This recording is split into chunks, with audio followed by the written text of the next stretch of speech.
I'm Hartmut Doebel. I'm an assistant professor here at GW in the biology department. I thought about 8 years ago that honeybees would be cool to have an observation hive in my classes. So I got 2 hives, and then I thought that would be it. But the president of the university learned about it, was very excited, and said, hey, can we do more? I'm in charge of the apiary of hundreds and hundreds of thousands of honeybees.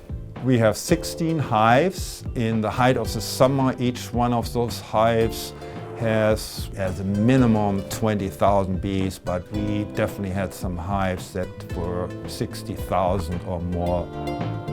In 2005, we learned more from beekeepers, small and large in the country, that we are losing our hives. So there was this thing called colony collapse disorder. So from one day to the next, bees disappeared. Pesticides can kill bees, and we all know that. So I thought, what if we are looking at such tiny amounts of pesticides that we hardly can detect, that basically do not kill the bees, and then see what kind of effect that has on the behavior of the bees. We had a control group and then an experimental group where we would give the experimental group a sublethal dosage of glyphosate, and then we would put them in the maze. This maze right here is what we used for our research this summer, and as you can see, it's a 5x5 maze. We teach the bees a specific path to follow, and in the path there are all right turns, and then at the end, once they've reached that said path and that goal chamber, they're rewarded. The way we train them is we have alternative chambers that they can go to. So we're giving them the option to go to separate chambers that are incorrect chambers. However, we still lead them. So that way we also know any chamber changes they have, any wrong turns that they have. And then at the end, we give them an hour break to let all the sugar water and the glyphosate be digested into the system. And then we check their retention to see if they remember the path. What we're seeing is this overarching theme that observationally the behavior is completely different. Mm-hmm.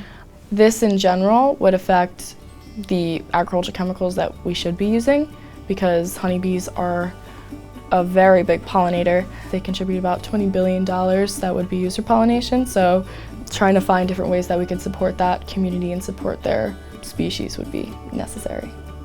The most important part is for you to get excited about some of the creepy crawly stuff.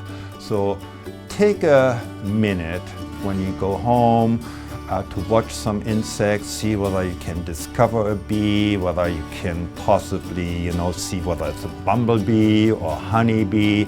Maybe you can even discover some of those tiny bees that are also there. Put some native plants in there, to put some wildflowers into your yard that bees are attracted to. What we've done through our research is look at different green spaces and what plants they do prefer. And they end up preferring plants that have a small trumpet petal structure where they can stick their tongue or the proboscis in and suck up the nectar, which they bring back to their apiary. Purple sage is a big one, hedge nettle.